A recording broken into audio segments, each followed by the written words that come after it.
on today's to paint list is my Lector for my Papal Intervention Force. Surprise warband, I know, but I'll go into a little bit about that later.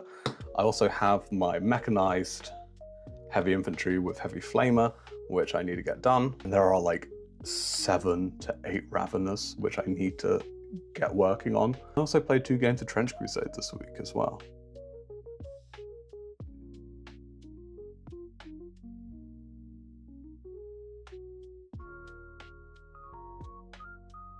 He's all grimed up.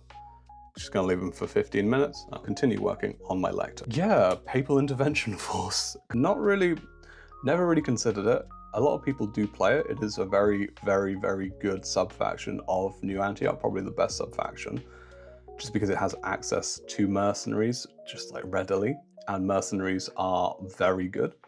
So I was interested in playing it, and then I had the idea because I saw this guy, my Trench Cleric which would have been for my Red Brigade, can still be for my Red Brigade, because with anything New Antioch, you can just swap and change and say this is this and this is that and be quite content with it. So I looked at him, and then I looked at the Witch Burner. I don't have the Witch Burner yet, but I will be getting the Witch Burner. I'm going to be painting him up quite nicely. A lot of soot and ash. It just gave me Witchfinder General vibes because he had the whole sort of British uniform aesthetic with the cruciform order, and like the Witch Burner just reminded me of one of my favorite movies, Witchfinder General. So that got me thinking, oh, maybe that like this is a Witchfinder General, and he's come along with his Lector and a Sniper Priest, and he's sort of co-opted these Red Brigade and these other troops in the area to join his warband. So that's like the sort of idea I'm going with it. That's like my headcanon. So yeah, I'm pretty excited to try them out, and plus they look like a lot of fun on the tabletop. So for purple, I'm just using Xeris purple. It's one of the few purples I have, and I'm just going to use this as a base, and then we're going to go up with some Genestealer purple, just a subtle highlight.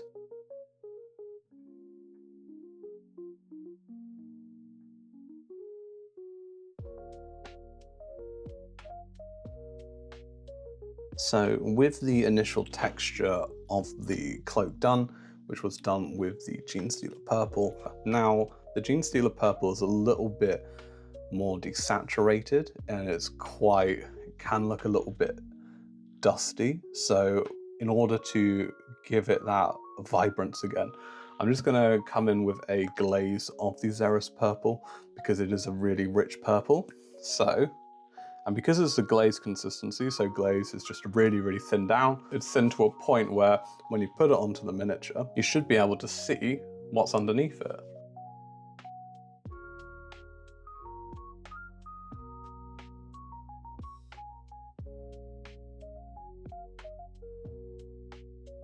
Yeah, so I was playing against Chris. We played 2 games. The first game was my Heretic Naval Raiding Party versus his New Antioch. Now, deployment-wise, I was very heavy on the right flank. So the reason I wanted to deploy on the right flank was because on his right flank, there was a lieutenant in machine armor with a machine gun. Now, I didn't really want to be shot by the machine guns. I was like, because especially with his pluses in range. So I was very much of the opinion, well, if I deploy far enough away, then I won't have to deal with him, which was the truth. He didn't get a shot off the entire game. I was able to clear his left flank objective, just running up with my submachine guns and peppering. I managed to take out his Sniper Priest, but his Sniper Priest managed to take out my Chorister and a couple of other things. Try to get to the center. Now this is probably where I did blunder, because a part of me wanted to move the Heretic Priest up towards that center objective, which I probably should have started to do, but it was fine. It ended up being a 18-16 victory for New Antioch. It was a very close game, and it was a very fun game. I just need to get a couple more reps in with the Heretic Naval Raiding Party just so I feel a lot more comfortable. Now the second game, I was playing my Defenders of the Iron Wall, and he was playing his Red Brigade. And we were playing Deathmatch, which is kind of like a version of Great War, but in Great War you do have that like, oh, you don't roll for morale, but in Deathmatch you do. So that's the sort of version of it we were playing. So the Great Wall did what the Great Wall does, which is kite really well. So I was able to kite his Red Brigade around because his Red Brigade want to get close. The Iron Wall don't really want to get close, except if you're the Brazen Bull. The Brazen Bull this game had a fantastic run. He managed to flame cannon a trooper and one of his mechanized heavy infantry.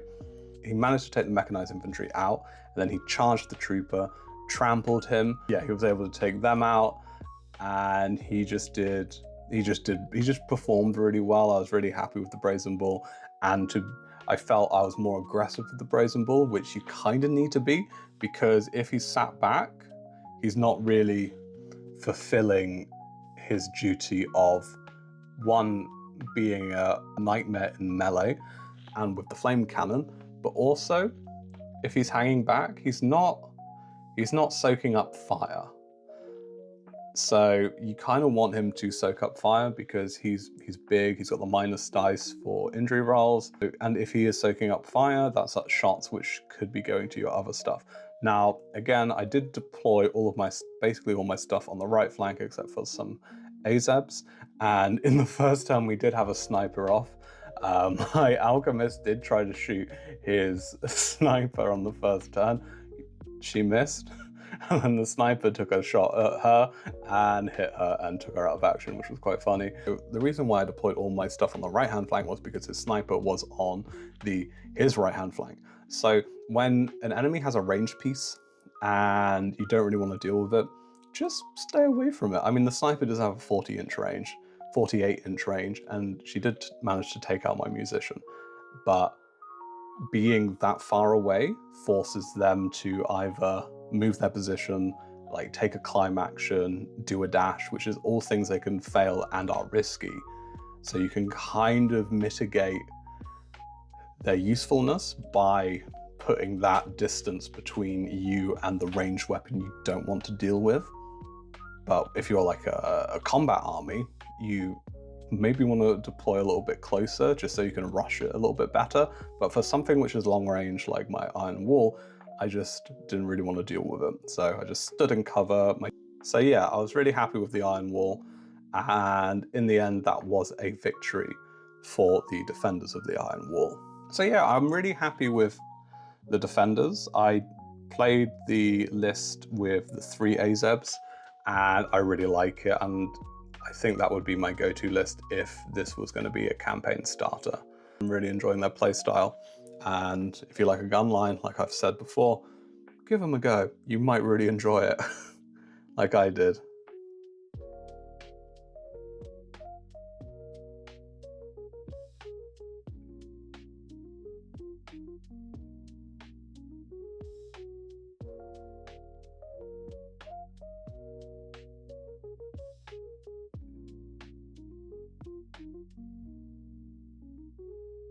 So I was having a couple of problems trying to think of an idea of what color I wanted to do his robe.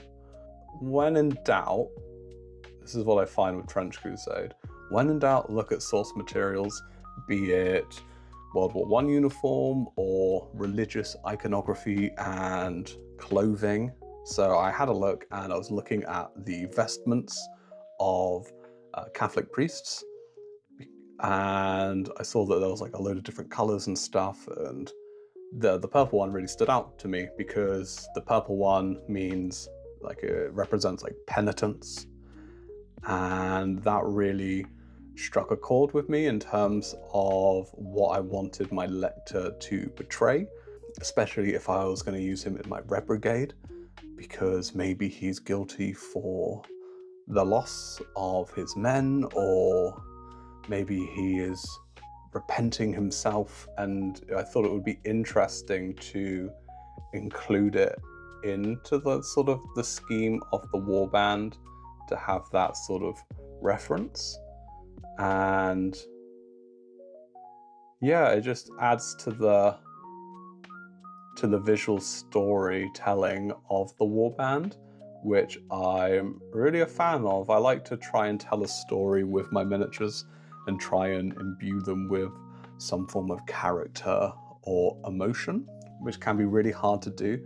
But I find with like using different textures and elements, like for example the hair and stuff, and like using the Q-tip ends really adds that element which brings them from that world of miniatures into a more sort of lived world. So that's what I try and do with all the miniatures. And weathering is a great way to do it. With weathering, you're putting them in the world. They're not just standing there on a base, but you're really tying them to the world they exist in. And why wouldn't they be a little bit dusty or a little bit muddy or, you know, all of that sort of stuff. It just really helps to tell the story of whatever the story might be for the men and women of the warband.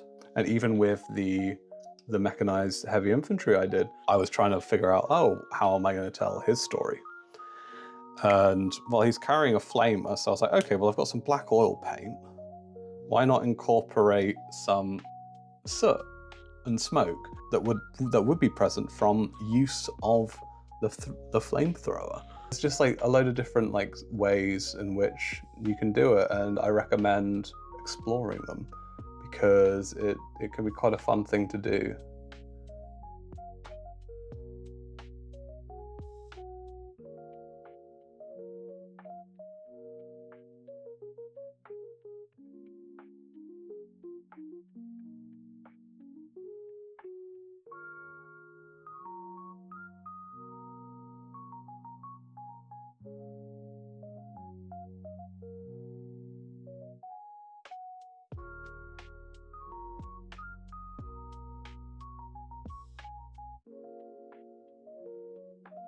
I think next up, I'm not going to paint the inner of his robes because I'm just going to leave it black because a lot of priest robes are black.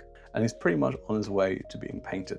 Now, talking about being painted and painting things, I have a load of these ruined shipwrecks, which my friend Steve printed off for me.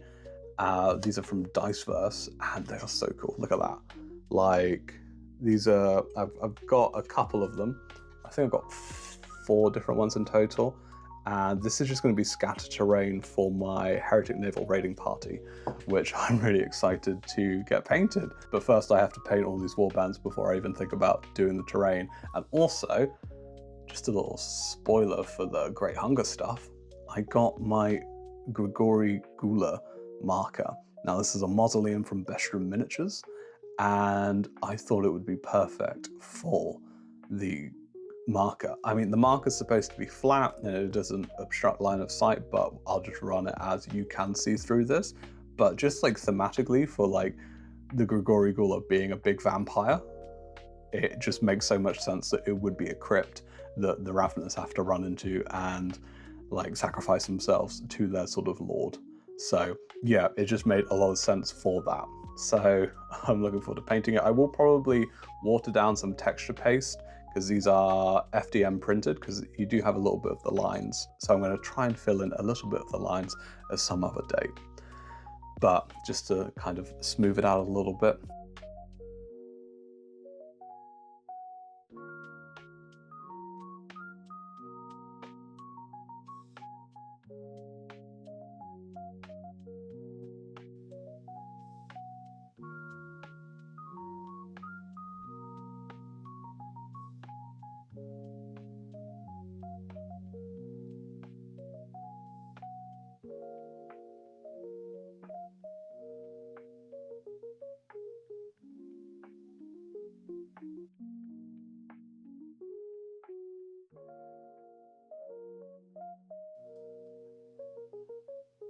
Okay, so the Ravenous have actually defeated me, for today anyway. It's just a lot of skin painting. I've already done a lot of painting today, so I'm probably going to call it that. I'm really happy with the progress I've made today, especially getting the Lector done and the mechanized heavy infantry with heavy flamer. I think those were both victories for me. Wasn't able to get work done on the second priest. Maybe that'll be a short or something. And yeah, the Ravenous just defeated me, but that's okay, because when I return to them, I'll come back stronger and we'll get them done. So yeah, I hope you've enjoyed today's episode. Let me know what you're working on, as always I always love to hear it. And if you really enjoyed yourself, make sure to like, comment, and if you want to see more Trench Crusade or more painting content and other miniature games and stuff like that, make sure to subscribe. But yeah, I've been Painting from the Loam, and until next time, goodbye.